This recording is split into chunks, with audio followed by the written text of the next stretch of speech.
Okay, Reloaders Network, and in specific, Reloader 762.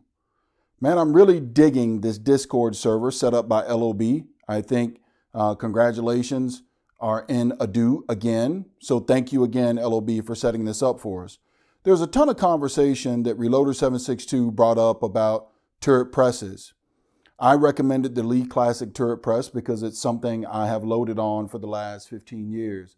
That's right. When you look at this press, it has been used for 15 years and countless number of rounds through this specific press. You guys know how I love 10 millimeters, so it's set up right now with the large pistol primer. You can tell by the white feeder here, down here on the bottom, that indicates large. And then they have another one that's black for the small pistol priming setup. You have this particular arm mechanism here. That is the small arm mechanism that you just swap out down on the bottom, generally when I swap out the shell holder.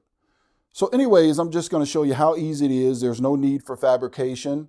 I've seen quite a few videos out there with a ton of fabrication. Those guys have done a great job with their creativity, much more so than I ever will be able to do. But you can get this setup, Reloader 762, directly from Lee as you see it today. Now, I do want to correct one thing because there is a video out there that has a ton of hits on it. On YouTube, I'm going to cycle it around. And that particular gentleman has 2 risers set up, saying you need 2 risers to get past this particular primer. As you can see, when I circle or work the arm and work the press itself, it circles around without hitting this at all. As a matter of fact, when you look in the manual, you will see you only need 1 primer because you need to have the black base of the powder hopper directly over the center of the turret. If you have it set up any other way, yes, you will get some hitting of the priming system, which is not ideal, right? But as you can see here, do it in accordance with the manual. You get nothing. It's not hitting anything. So what I'm going to do is change this out from 10 millimeter that I have on the bench with me today over to 45 Colt. Show you how quick that goes, Reloader 762. So for me, it's about removing the primer hopper. That just turns right out, as you can see, just like such. Put that down on the bench. I will loosen, got it finger tight, my riser. And I will raise the ram and turn the handle and it pulls right out. Okay, so folks, the reason I raise the handle is that there is a, what do you call it? There is a square ratchet inside of this bracket here, right here. There's a square ratchet in there that's nylon. If you try to turn that turret while the handle is down, it will put a lot of stress and wear that ratchet out. I honestly thought that I would need quite a few. So at 89 cents back in the day when I ordered them from Lee, I ordered 10 of them and have never had to use one. And again, I've been using this thing for 15 years, folks.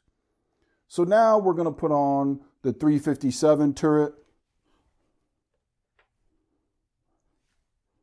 Align it,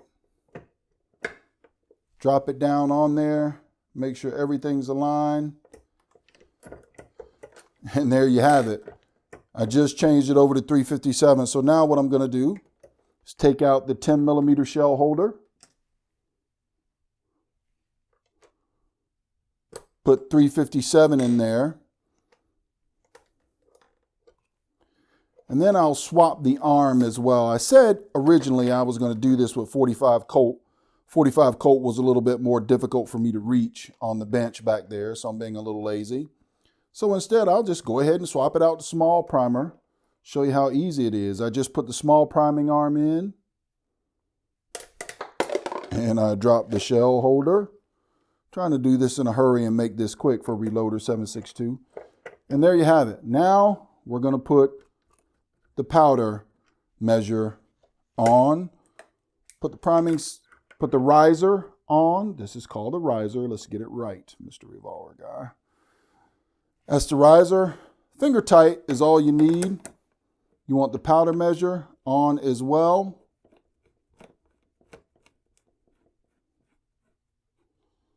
Finger tight. I usually tighten it finger tight, and then I take and turn the powder measure a little bit just so that it's square over dead center. And then from there, folks, that's it. She just flat out runs and has been running this way for 15 years, and I have no idea the round count on this thing. Is there anything else, Reloader 762, I think you need to see? Oh yeah, let's get to that. So we'll spin this thing around. I do have the priming bar system. That makes it so that you can just easily adjust here and not have to change out the double disc or anything of that nature. And I found the priming bar system, as long as you continue to check these two brass screws on the side and make sure that they're tight, you get no powder spillage anywhere. And I found the powder bar charging system to be very accurate for Lee. And Reloader 762, that's it. That's pretty much all I can think of to show you.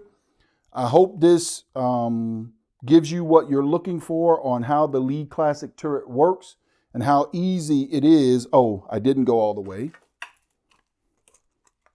Simple change out of the primer. That's it. It is now ready to load small pistol primer 38-357. Literally that easy, Reloader 762. Hope you enjoyed the video. Hope it helps you. Hope it helps others on the Lee Classic Turret Press. Mr. Revolver Guy in the reloading layer, signing out.